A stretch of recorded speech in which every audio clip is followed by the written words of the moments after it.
اب جیسا کہ ایک اللہ والے کے بارے میں آتا ہے، بہت ہی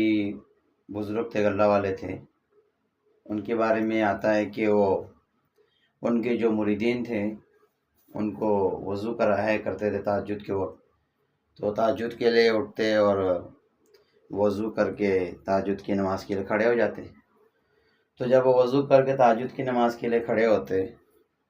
تو پیچھے سے آواز آتی کہ تیری نہ عبادت قبول ہے، نہ تیری دعائیں قبول ہے، تیری کوئی چیز بھی قبول نہیں۔ تو وہ مریدین بھی سنتے۔ تو دوسری دفعہ جب مریدین نے وضو کرایا اور وہ نماز کے لیے تہجد کے لیے کھڑے ہو گئے تو پھر وہی صدا سننے کو ملی کہ نہ تیری کوئی عبادت قبول ہے، نہ تیری کوئی دعائیں۔ آپ پھر بھی نمازیں پڑھتے، پھر بھی دعائیں کرتے،